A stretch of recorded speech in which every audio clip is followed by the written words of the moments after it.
Turn your Bibles to 1 Kings chapter 2, verses 1 through 4 is where we're going to begin. 1 Kings chapter 2. We want to turn our attention this morning to Solomon. If you've not been with us, we've been looking at lessons from characters in the Old Testament. And so we're going to be continuing that study. We're looking at King Solomon. 1 Kings chapter 2. Beginning in verse 1. If you were here Wednesday night, you heard a good devo by J.D., and he was actually talking about Solomon, consequently, and I told him afterwards I was already planning on talking about Solomon, so coincidentally, providentially, however you want to term that, we're last week and this week looking at Solomon and learning lessons from his life. You know, there's a lot of lessons you can learn from Solomon's life. We're only going to look at 3 this morning, and some are positive things you can learn and things you should imitate, and then there are some things that are negative that you would want to abstain from. And I think it's like that with every Bible character.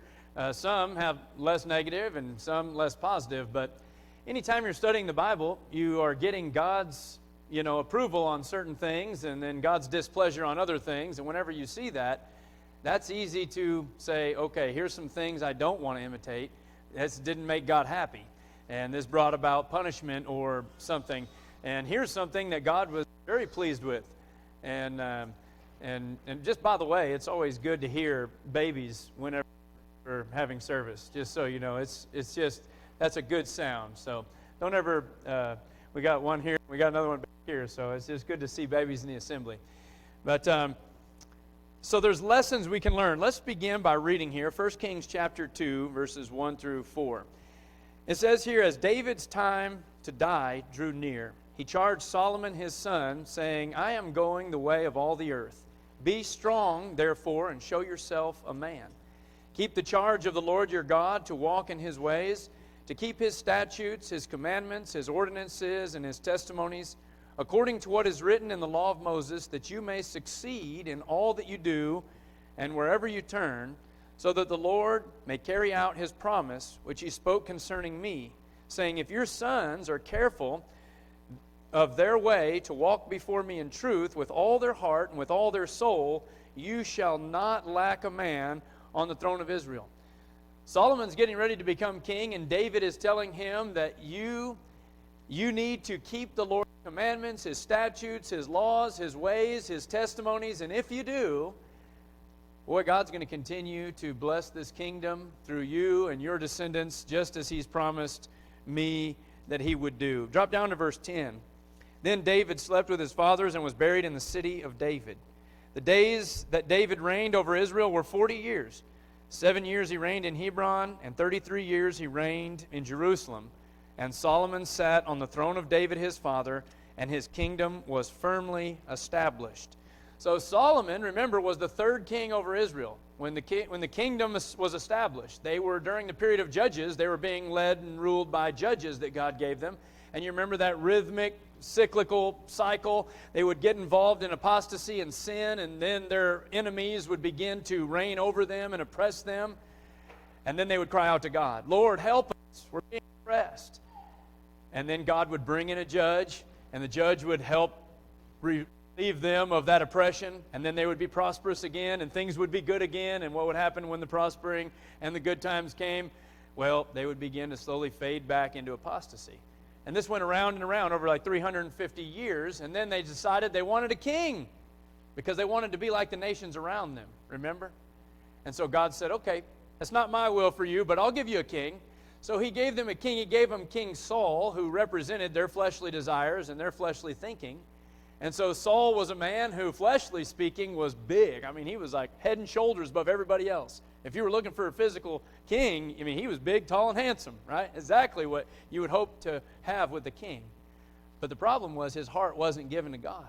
So whenever God gave him a task, or whenever there was something that would be approved by God, he decided to make some slight changes and sort of alter things and do what he wanted to do. And he thought he knew best. And God showed them that that was their king. That was their heart. They thought they knew best. And then he brought in David, which was a man who represented a heart that was after God's own heart.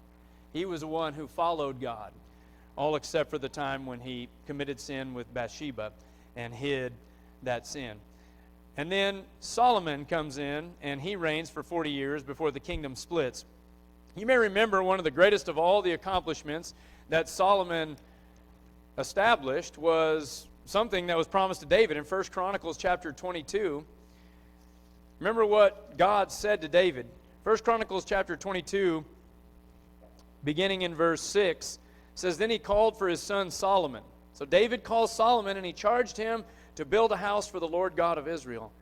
David said to Solomon, "My son, I have intended to build a house to the name of the Lord my God, but the word of the Lord came to me, saying, You have shed much blood and have waged great wars. You shall not build a house to my name, because you have shed so much blood on the earth before me. Behold, a son will be born to you who shall be a man of rest, and I will give him rest from all his enemies on every side, for his name shall be Solomon, which means peaceful. And I will give peace and quiet to Israel in his days. He shall build a house for my name, and he shall be my son, and I will be his father. And I will establish the throne of his kingdom over Israel forever. Now, my son, the Lord be with you, that you may be successful, and build the house of the Lord your God, just as he has spoken concerning you." So he's going to build this house. He's going to build the temple. And you remember, we could study the temple, just how glorious it was. It was overlaid with gold. It was exquisite with detail, and Solomon built it in his day. So his life began with great accomplishment and great purpose. But there was also tragedy in Solomon's reign. You remember Solomon's weakness, don't you? He had a weakness for the ladies. Yeah, he had a big weakness, we might say. He had 1,000 women, 700 wives, 300 concubines. He had a lot of women and princesses, the Bible tells us in 1 Kings chapter 11. So at the end of his life, he concluded in Ecclesiastes chapter 12 that we should hear the conclusion of the whole matter, to fear God and keep his commandments. For this is the whole duty of man, for God will bring every work into judgment with every secret thing, whether it be good or whether it be evil. God will bring it all to judgment. Each and every one of us are going to face God on the judgment day. And our lives that we lived out under the sun upon this earth, the time that we spent day after day after day, week after week, month after month, what did we do with the time that God gave us under the sun? Every act, every single thing you did will be brought into judgment, whether it's good or whether it's evil. God's going to bring it all in to the judgment. And so it is so important that we begin seeking God, and we begin aligning our lives with what God has for us, because he has a great plan, and he has an eternal plan. And certainly he can remove those evil deeds from our slate. He can forgive sin and make it as if we'd never sinned, only through the blood of Christ. And so God provides us with all of the wisdom of Solomon, or at least enough of it that he wanted us to have. And Solomon served a great purpose, and that he wrote down all these things. He writes down the book of Proverbs, Ecclesiastes, Song of Solomon. God used Solomon to give us great wisdom. And so we're thankful that Solomon was able to acquire that, and then the inspiration that was given so that he could write it down. Well, let's look at 3 lessons concerning Solomon, and we could apply these to our life. Number 1, Solomon teaches us the need for getting wisdom. We need to get wisdom, don't we? And just starting in the first book, we start with that. But I want you to look, 1 Kings chapter 3, probably one of the more memorable things that we read about Solomon's life that you may be familiar with. 1 Kings chapter 3, beginning in verse 5.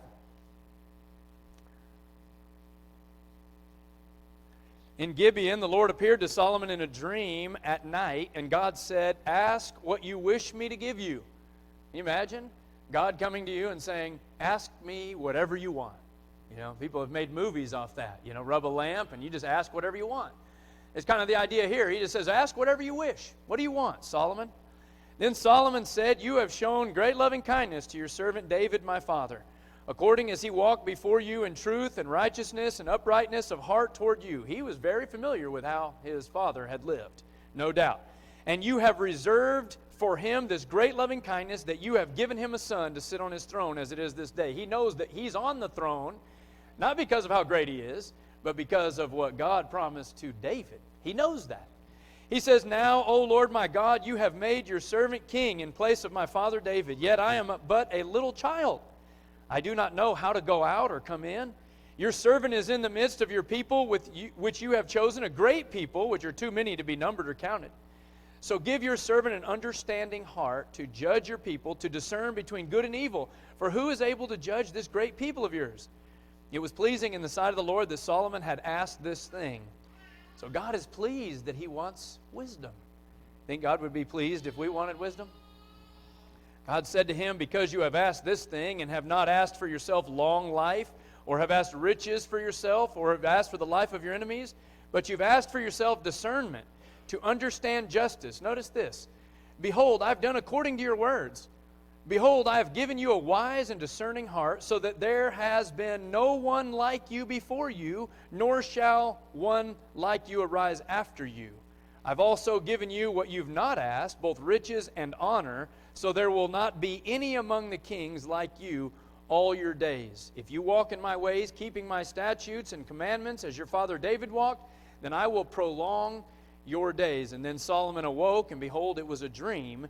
And he came to Jerusalem and stood before the ark of the covenant of the Lord, and offered burnt offerings and made peace offerings, and made a feast for all his servants. And so as a result of this request, God gave him all of this. He gave him wisdom. He gave him that which he didn't ask. He gave him honor, and he gave him power, and he gave him peace in his kingdom, and he gave him wealth beyond measure. But you notice that statement there that says there's no king like him before, no king like him after. If you're looking for a king that is going to trust in the Lord, look at Hezekiah. Because it says he trusted in the Lord, there was no one after, no one before. He is the spot to look if you're looking for a king or a leadership position that trusted in the Lord. Look at Hezekiah. If you're looking for somebody in a leadership position who turned to the Lord with all their heart, soul, mind, and strength, look at Josiah. It says specifically he did that, and there was none like him before or after. If you're looking for somebody who was in leadership who had wisdom and who knew how to deal with wealth, you need to look at Solomon. Solomon is the one who, he had it. More than anybody, no one before, no one after. And so these kings, each one has a different lesson, and God says there's no one like him before or after that was like this. And we can learn various lessons there. And so the book of Proverbs is where we are going to really need to go if we're going to see what Solomon has to say about getting wisdom. Let's turn over there. The book of Proverbs. And so the book of Proverbs is filled with wisdom, isn't it? I mean, if you were just to go and read the book of Proverbs, 31 chapters, you're going to find the word wisdom 53 times. 53 times in that book, you're seeing the word wisdom. The word wisdom, the definition of this word, is the best I've seen. I mean, and this is reading commentaries and hearing different sermons on this. The best I've seen, hands down, for a definition on wisdom is having the perspective of God on matters in this life. Having God's perspective on things. You are truly wise if you know what God has to say about it. Right? If you know what God thinks about something, you're wise. You know what God will reward. You know what God will punish. You know how God feels about this action, that action. Because when you know how God feels about it, you know how you need to feel about it. And whether or not you need to embrace it and have it, or whether you need to abstain from it and not associate yourself with it. And when you read the book of Proverbs, you learn God's perspective about many aspects of life. He gives you a perspective about money and how you should view money and how you should use money and how it can corrupt you. He talks about the tongue and how it can be used for good and how it can be used for evil. And if you know that God says certain things should not be done with the tongue, we need to make sure that we stay away from using the tongue for those purposes. God does not praise us in that. He will punish. What about alcohol? Certainly he talks about alcohol in Proverbs. Does it be okay to have a Bible study while we're drinking a beer? You think you're going to convert anybody doing that?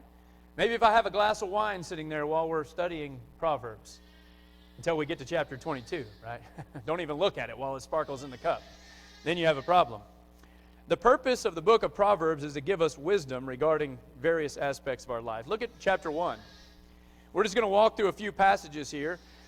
Proverbs chapter 1, verses 2 through 7. It says, "To know wisdom and instruction, to discern the sayings of understanding, to receive instruction in wise behavior, righteousness, justice, and equity. He's going to give us instructions about wise behavior. How am I supposed to behave as I live this life? He's going to tell me.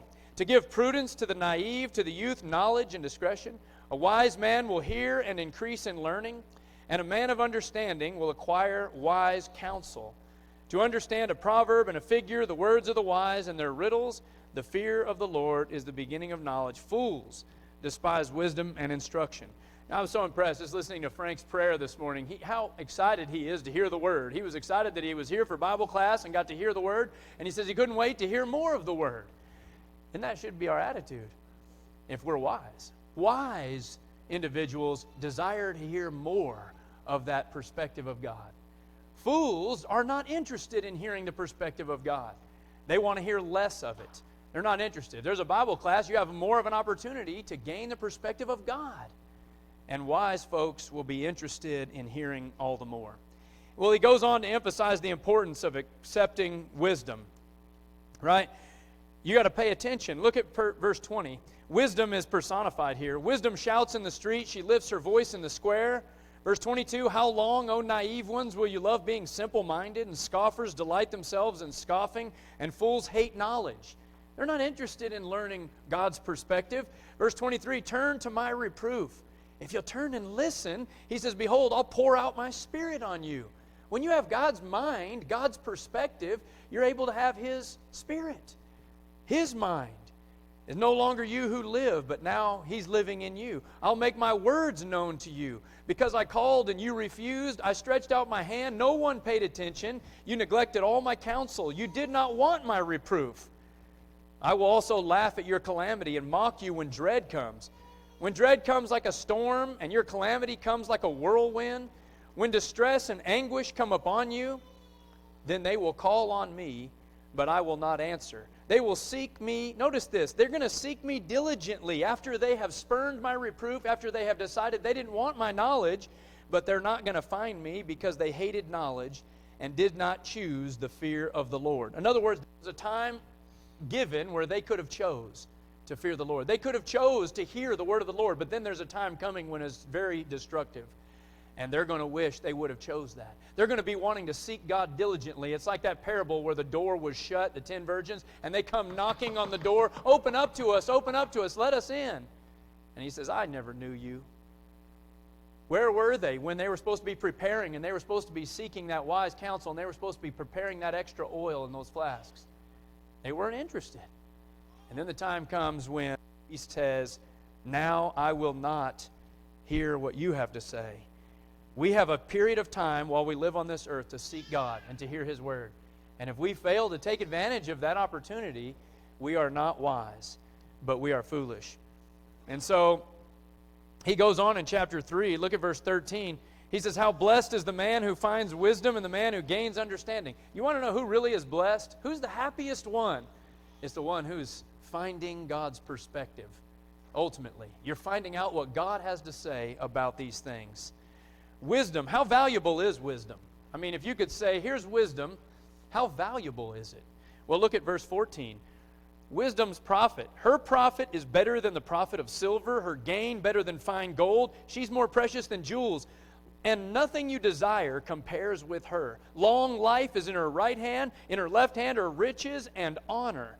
Her ways are pleasant ways, all her paths are peace. She is a tree of life to those who take hold of her. Happy are all who hold her fast. The Lord by wisdom founded the earth. By understanding, He established the heavens. If you get wisdom, you're getting greater than those who are getting the billions and billions of dollars in this world. Those billionaires out there, you have wisdom, you have more than they do. You have a greater value than they do. Having God's perspective is much more valuable than all the wealth in all the world. Chapter 4 and verse 7, with all that you get, what do you need to get? The beginning of wisdom is acquire wisdom. With all you're acquiring, get understanding. In other words, the beginning of God's perspective. You want to know what God's perspective is? The very beginning of what He has to say for you? Get more of God's perspective. God's perspective is get God's perspective, and then in all that, make sure you're getting understanding. In other words, don't just get His perspective, apply it. Put it into practice. Learn what he says and then make it applicable to your life. Look at chapter 9, verse 10. How does it all begin? The fear of the Lord is the beginning of wisdom, and the knowledge of the Holy One is understanding. It comes first from understanding who God is. He is the great I am. He's the creator of the heaven and the earth and all things that are in them. He is the one who establishes everything. He created you. He breathed into existence everything we see and know. And one day He'll wrap it all up with a great fire, and it'll all be burned up. And the judgment day will come about. Once we have a great respect and fear of God, and we recognize who He is, then we realize we've been created by Him, and He's also given us a manual for how to do life. He knows how it works. He's the designer, and He's given us the instruction booklet. Proverbs chapter 23, all the way towards 23. Chapter 23, verse 23. You probably quote this one. Buy truth and do not sell it. Get wisdom and instruction and understanding is the second part of that verse. In other words, once you get wisdom, don't let it go. When you know God's perspective on the matter and you say, I know what God says about this and that I need to stay away from this, don't ever let that go. In other words, don't ever decide somewhere along the line in life, well, I know that God's perspective is this, but my life I got this idea, I should do it this way. And let go of God's perspective. That's dangerous. Once you know what God says, keep living according to that. That is the way of wisdom. So the book of Proverbs reiterates all of these things and gives us this perspective. James tells us how we get it. We need to ask of wisdom. If any of you lacks wisdom, let him ask of God, who gives to all generously and without reproach, and it will be given to him. Solomon asked for wisdom. God gave it to him.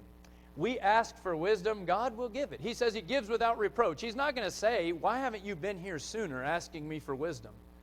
We should be asking God, God, I need more wisdom. Who doesn't need more of God's perspective on how to live this life? You may have a bunch of it already, but we could always get more. And so James is like the book of wisdom of the New Testament. And in context there, he's talking about a perspective on trials. Those people were going through sufferings. And he says, you can have joy even in the midst of these difficulties you're facing if you understand that they're actually given to us by God, and God allows us to be tempted and sometimes tested in order to prepare us and complete us for that eternal reward. We're developing this perseverance that He wants us to have, this quality of characteristic of God. And so 2 Timothy 3:15 says that the sacred writings are able to give us wisdom that leads to salvation. Don't just ask and pray for wisdom, but study to show yourself approved as a workman, diligently studying the Word. That's where you're going to get the wisdom that leads to salvation.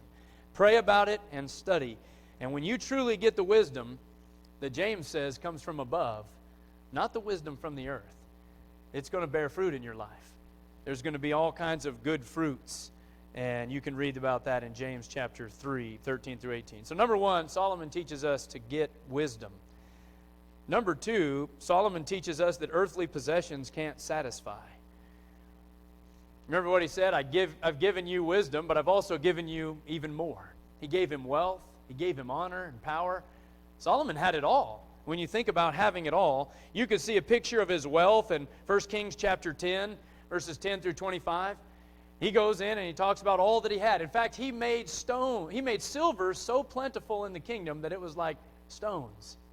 Can you imagine a kingdom so wealthy? Even those who were at the lowest, bottom part of the kingdom, the poorest people in the kingdom were prospering because of how wealthy Solomon's kingdom was.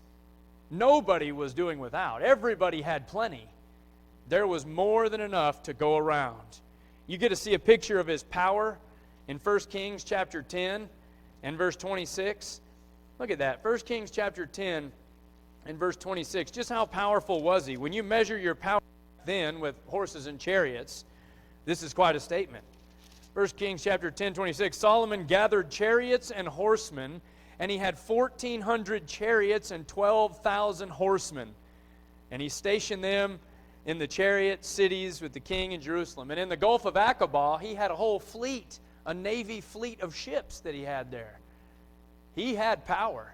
He had all the power that you can imagine. You get to see a picture of his relationships. He had 1,000 women. talk about relationships. A picture of the peace that he had. His kingdom was a time of peace. No war. So he didn't have to expend any of his wealth on fighting wars. He didn't have to fund any of that because there wasn't any wars. It was a time of great peace and prosperity in the land. He truly had it all. He really did. Turn to the book of Ecclesiastes. We looked at the book of Proverbs and just kind of scanned a few verses there. Go to the book of Ecclesiastes. Let's kind of walk through here and take a look at a few verses with this lesson that we learn from Solomon. Earthly possessions cannot satisfy. So he had it all. He had all the money in the world. You know, you might think today of Jeff Bezos or one of these Bill Gates or one of these guys that could probably buy several islands and build anything they wanted. They can buy anything man has created, and probably times 10. They can have 10 of them, different colors, you know, whatever you want. And they could customize it all.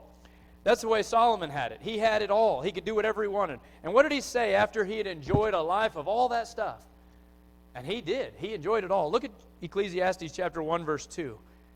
He just starts right off the bat saying, "Vanity of vanities," says the preacher. "Vanity of vanities, all is vanity." That's a lot of vanity. That's like 5 times he says the word vanity in that little verse. What is he saying? It's futile. It's pointless. It's worthless. There's no point. It's empty. And ultimately he ends up saying, chasing after the wind. You know, you could chase the wind all day long, and you know what you're going to have at the end of the day? Nothing. You just wasted your day because it was pointless. It was futile for you to run around outside trying to grab a hold of the wind. It's over here. No, it's over here. I can get it there. At the end of the day, you still have nothing. You've just wasted all your energy. That's what he says that all this is. All these pursuits in the world, going to get more money. I got to get more of this. I've got to have more stuff. I got to have a nicer one of those. I need. He says, go ahead. Chase it down. Get as much as you want. At the end of the day, you're never going to be able to do it on the scale Solomon did it, and you're still going to end up with the same result. It was pointless. At the end of the day, it was worthless. You ran around chasing all this stuff, and you still have no satisfaction, no fulfillment, because it does not satisfy. That's what Solomon learned. Look at Ecclesiastes chapter 1, verse 16 through 18. He says, "I said to myself, behold, I've magnified and increased wisdom." Maybe you can find satisfaction in learning and really becoming extremely wise. That is, above all your peers, to know more than anybody else. "I increased wisdom more than all who were over Jerusalem before me. My mind has observed a wealth of wisdom and knowledge. And I set my mind to know wisdom and to know madness and folly. I realized that this is also striving after wind. Because in much wisdom there's much grief, and increasing knowledge results in increasing pain." You can go get 3-4 PhDs, but you know what? At the end of the day, you're still just chasing wind. It does not fulfill you. It does not satisfy you. It's not wrong to go get educated. It's not wrong to pursue more education. But if that's your goal, to find some kind of status or some kind of fulfillment, you're wasting your time. You're not going to find it there. Solomon sought satisfaction in pleasure. People doing that today, they think they're going to find more pleasure, and that's really going to give them what they need. That's the happiness, right? Look at chapter 2. Verse 1, "I said to myself, come now, I'll test you with pleasure. So enjoy yourself. And behold, it too was futility. I said of laughter, it is madness. And of pleasure, what does it accomplish? I explored with my mind how to stimulate my body with wine, while my mind was guiding me wisely, and how to take hold of folly, until I could see what good is there for the sons of men to do under heaven the few years of their lives. I enlarged my works. I built houses." He says, "I planted vineyards for myself. I had gardens. I made parks. I planted them with the fruit trees. I had ponds of water. I had a forest of growing trees that I irrigated. I had female slaves and homeborn slaves. I had flocks and I had herds larger than everybody else in Jerusalem. I collected silver and gold and treasures of kings and provinces. I made male and female singers and the pleasures of men, many concubines." Solomon had it all. Was there anything that he didn't give himself regarding pleasure? Did he stop himself in any regard? Look at verse 10. "All that my eyes desired, I did not refuse them. I did not withhold my heart from any pleasure. For my heart was pleased because of all my labor, and this was my reward. I considered all my activity which my hands had done, and the labor which I had exerted, and behold, all was vanity and striving after wind, and there's no profit under the sun. Man, he tried all the pleasureful things you can imagine. If I can just have some more pleasure. And he thought, this is really going to satisfy. He drank the wine, and he thought, I'm going to have a good time. He had parties. And at the end of the day, there was nothing there. If only we could just learn from Solomon. We wouldn't have to go repeat the same mistakes and try to figure this out ourselves. Solomon was the wisest and the richest, and he did it all, times 10. And he tells us, God actually tells us through his King Solomon here, how this works. Look at chapter 5. What about the pursuit of riches? Chapter 5, verse 10. He says, he who loves money will not be satisfied with money. Do you love money? Do you want to get as much of it as you can? Guess what? You're going to get it, and then what? You won't be satisfied with it. He who loves an abundance with its income, got to get more.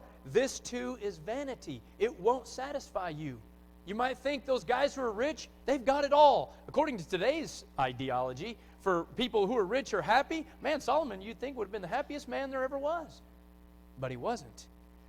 When good things increase, those who consume them increase. So is the advantage of their owners, except to look on. The sleep of the working man is pleasant, whether he eats little or much. But the full stomach of the rich man does not allow him to sleep. This is a grievous evil which I've seen under the sun, riches being hoarded by their owners to their hurt. When those riches are lost through a bad investment, he's fathered a son, and there was nothing to support him, and he'd come naked from his mother's womb, so he'll return as he came. He will take nothing from the fruit of his labor that he can carry in his hand. This is also a grievous evil. Exactly as a man is born, thus he will die. So what advantage to him who toils for the wind? Throughout his life he eats in darkness with great vexation, sickness, and anger. He says, you'll have all the money, and then guess what? It's all gone. And you go to your death with none of it. Then you get to chapter 12. Right? Chapter 12, and he finally gets done with all these experiments, I guess you could say, that he did. And he tried himself with pleasure and wisdom and riches and labor and all the things you could get involved in. And he gets to the end of the deal, at the end of his life, after all of this, and he says this in verse 13. The conclusion, chapter 12, verse 13, the conclusion. Wrapping us all up, Solomon basically says, I've done it all, I've seen it all, I've had it all, I've experienced it all. And here's the conclusion. When all has been heard, fear God and keep his commandments, because this applies to every person. For God will bring every act to judgment, everything which is hidden, whether it is good or evil. When it's all said and done, this is what matters. This is what will satisfy. This is what will fulfill. Fear God. Respect God who created you and who has made a plan for you, and keep his commandments. Study his word. Learn how to keep his commandments, and be diligent in your efforts to do just that. That's what's going to matter in the end. And then lastly, not only does Solomon teach us we need to get wisdom, and he teaches us that earthly possessions and pleasure and riches, they don't satisfy us. But he also teaches us the beauty and the danger of marriage. We can learn some positive and negative from Solomon when it comes to marriage, can't we? We've looked at Proverbs, we've looked at Ecclesiastes, now you need to turn over to Song of Solomon, the other book that he wrote. We're not going to go too far into this book for obvious reasons, but Solomon teaches us there's a great beauty in marriage, and that we should keep ourselves pure until marriage. That's God's perspective, and we learn that from Solomon. And so there's several things you could take from the book of Song of Solomon. Let's just start in chapter 2 and look at verse 16. Notice he says, my beloved is mine, and I am his. He pastures his flock among the lilies. I am his, he is mine. It's this picture of a man and a woman, not many women. Yes, I know Solomon was a polygamist, but in this book, he writes about the purity of one man and one woman. Look at chapter 3 and verse 5. I adjure you, O daughters of Jerusalem, by the gazelles or by the hinds of the field, that you will not arouse or awaken, literally, awaken love until it pleases. You know what that means? Don't awaken love until it pleases. God's perspective is until you're married. Don't start getting involved sexually with somebody until you are married. That's God's perspective on this. And we learn that from Solomon. Look at chapter 3, drop down to verse 11. Go forth, O daughters of Zion, and gaze on King Solomon with the crown. So daughters of Zion, don't awaken love until the time. And here's what I want you to do, daughters of Zion. I want you to go look at Solomon. What are you going to learn there? He's got the crown which his mother crowned him on the day of his wedding and on the day of his gladness of heart. When do you awaken love? Not until the time. When is the time? On the day of his wedding. On the day of his wedding and a day of gladness of heart. That's when you awaken love, O daughters of Jerusalem. Any of you young ladies in here? We won't exclude the young men. Young men, young ladies, don't awaken love until marriage. That's God's perspective. God says, keep yourself pure. Don't give up that purity until you say, I do. And then that marriage bed, keep it pure. Keep it pure. He says, look at King Solomon. When his wedding day is pictured here, you get to chapter 4. Look at verse 7. You altogether beautiful, my darling. There's no blemish in you. Come with me from Lebanon, my bride. Now he's got his wife. He says, let's go to Lebanon. They're going to go there and awaken love. You have made my heart beat faster, my sister, my bride, verse 9. Drop down to verse 10. How beautiful is your love, my sister, my bride. How much better is your love than wine, the fragrance of your oils. Drop down to verse 12. A garden locked is my sister, my bride. Chapter 5, verse 1. I've come into my garden, my sister, my bride. He's married. And now is that time when you should awaken love. We learn from Solomon the beauty and the purity that we should find in marriage. This is God's perspective. But not only do we learn about the beauty of marriage, we also learn about the dangers, don't we? The last point I want to make here, we learn about the danger of marrying outside of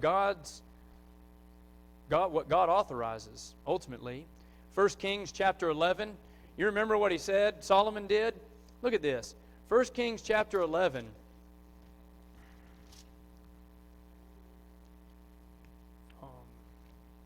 King Solomon loved many foreign women, along with the daughter of Pharaoh, Moabite, Ammonite, Edomite, Sidonian, Hittite women. Who are those women? Women outside of the covenant of God. They were not covenant people of God. From the nations concerning which the Lord has said to the sons of Israel, to his covenant people, you shall not associate with them, nor shall they associate with you, for they will surely turn your heart away after their gods. Solomon held fast to these in love. Solomon went after foreign women, people who are not from that covenant. You know, when you look at these passages in the Old Testament that he was supposed to be following, Deuteronomy chapter 17, beginning in verse 14, this was the instructions that God gave for his king over his people. When you enter the land which the Lord your God gives you, and you possess it and live in it, and you say, I will set a king over me like the nations who are around me. You shall surely set a king over you, whom the Lord your God chooses. One from among your countrymen you shall set a king over yourselves. You may not put a foreigner over yourselves who is not your countryman. Moreover, he shall not multiply horses for himself, nor shall he cause the people to return to Egypt to multiply horses. I don't want you building some huge giant military that you think is going to protect you. Since the Lord has said to you, you shall never again return that way. He shall not multiply wives for himself, or else his heart will turn away, nor shall he greatly increase silver and gold for himself. And what did Solomon do? He multiplied wives for himself. You know, that was before the divided kingdom, and you remember after they came out of captivity in Babylon? Ezra and Nehemiah, when they came into the land, what was the problem? You remember Nehemiah chapter 13, verse 23? Look at what Nehemiah says. Nehemiah chapter 13, beginning verse 23. In those days I also saw the Jews had married women from Ashdod, Ammon, and Moab. As for their children, notice what happened to their children. Half spoke in the language of Ashdod. None of them were able to speak the language of Judah, but the language of his own people. So I contended with them and cursed them and struck some of them and pulled out their hair, made them swear by God, you shall not give your daughters to their sons, nor take of their daughters for your sons or for yourselves. Did not Solomon, king of Israel, sin regarding these things? Yet among the many nations there was no king like him, and he was loved by his God, and God made him king over all Israel. Nevertheless, foreign women caused even him to sin. Do we then hear about you, that you've committed all this great evil by acting unfaithfully against our God by marrying foreign women? You know, these people weren't involved in polygamy, were they? They married foreign women, but it was just one man marrying one woman, marrying a woman outside of the covenant people of God. And he says, don't we learn anything from Solomon? Didn't Solomon do this? And it was a great sin. One of the biggest problems in the church in recent decades, and I think that has led to a lot of the church's liberalism and issues and all this, is the covenant people of God marrying outside of the covenant. Dangerous. It's dangerous. It's the same reason the flood came upon the world. You remember? The daughters of men married the sons of God, and it diluted them down to the point where they were no longer solely focused on God. Balaam, you remember what he instructed Barak? How to get God's people to stumble. He says, you just got to get the men to get involved with those idolatrous pagan women. Seduce them with those women, you'll get them. He was right. That was advice from Satan. It's what took Solomon down. It's what took Samson down. We read about Ezra and Nehemiah. Why did they have issues when they were in leadership positions? Because the same thing was going on. It's what destroyed God's people time and time and time again. These were people who knew better, and they married outside the covenant people of God. I can't give you a hard, fast rule in the New Testament. It says, do not marry outside the covenant. It's not there. This is just wisdom, folks. This is God's perspective. Just learning from this. Sometimes we turn to the book of 1 Corinthians 11 and we say, well, right there it says that if you're married to somebody who's not a covenant person of God, and you stay with them if they're willing to stay with you. Yes, but these people had been converted out of their pagan ways, and they came into Christ, and then they were in these situations. And he says that's why they wrote a letter. Paul's instruction was, do not be unequally yoked. What does a believer have in common with an unbeliever? And they're thinking, well, what do we do then? We're unequally yoked. Paul, should we divorce? And he says, no, don't divorce. You stay with them. You don't know if you might convert them. And some people have been able to convert their spouse having come to Christ. But once you're in Christ and you know the deal, he says if there's a widow, verse 39, he says, 1 Corinthians chapter 7, verse 39, these are for those either you come to Christ and your husband dies, or you were a widow when you come to Christ. He says, a wife is bound as long as her husband lives, but if her husband is dead, she is free to be married to whom she wishes. The verse doesn't stop there, though, does it? She's free to be married to whoever she wants, only in the Lord. Only in the Lord. We need to teach our young people, don't just go out. If you go to some secular college or some college out there, chances are you're probably going to marry somebody. You might be lucky to find somebody else who's in the church, but it's going to be a slim chance. You need to be looking for somebody who's in the church.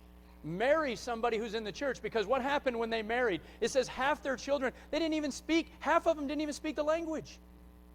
What language do we speak? We speak the truth. We speak the language of truth, but what happens when we begin to marry outside of the covenant people of God? Our children are only going to be half able to speak that truth. And then grandchildren, they're not even able to speak the truth. And eventually the liberalism just pours in, or else the person, I can't tell you how many people I've went to the hospital to visit. And I go in there and I get a list of people who are members of the Church of Christ. And you go into that hospital room and you let them know, hi, the reason I'm here visiting you is I'm visiting those who are members of the Church of Christ. They wrote Church of Christ 30 years ago on their medical record. And now I can't tell you how many people have said, I'm no longer in the Church of Christ, I'm with this denomination, I'm with that denomination. Well, why? What happened? Oh, I married somebody over there, and now I go over there. It's serious. The Lord's church has suffered greatly because of this. We need to teach our young people, marry in the church and save yourself until marriage. Stay pure. This will have effects for you and your family and your children and your spouse, but it'll also have reverberating effects for the church. And going forward, the church can be better than it has been. We've made all kinds of excuses for these kinds of unions, and we shouldn't. Unequally yoked means to be unmated, to be mismated or mismatched. It's like putting an ox and a donkey in a yoke. He says, don't put two different ones in a yoke. Don't put a sheep and a goat together. Put two donkeys. Put two oxes. Put two sheep together. I'm going to get off my soapbox on that, but I feel very strongly about that, folks. It matters who you marry. So there's lessons we can learn from Solomon, and we need to take them with us today. Solomon teaches us no matter what you do while you're living your life out on this earth, you need to get wisdom. Study and get God's perspective on things. Solomon teaches no amount of material gain or money or riches or pleasure will ever satisfy you. So give up trying to chase the wind and be content with your lot in life. Solomon teaches us that marriage is beautiful, and we need to be pure, and we need to keep our marriages pure. And if you've come to Christ and you're in a mixed marriage where the person you're married to is not a Christian, you can convert them. But you've got to be that person that God wants you to be and develop the character He wants you to have. So keep working on that if you're in that situation. And if you've not married yet, make sure you keep yourself pure until you do marry, and marry somebody in the Lord. Marry somebody in the church, and raise children in the church. Listen, I don't know where you're at this morning in your spiritual life and your walk with God. Maybe something has convicted you this morning and you realize you need to repent and turn away from that sin. You'd like to ask for prayers of the church, or maybe you're ready to obey the gospel. You've studied already and you know what you need to do. And you believe in Jesus and you're ready to turn from your sin and be baptized into Christ, confess Him as Lord. If you're ready to do any of those things today and you'd like our help, won't you let us know by coming forward as we stand and sing the invitation.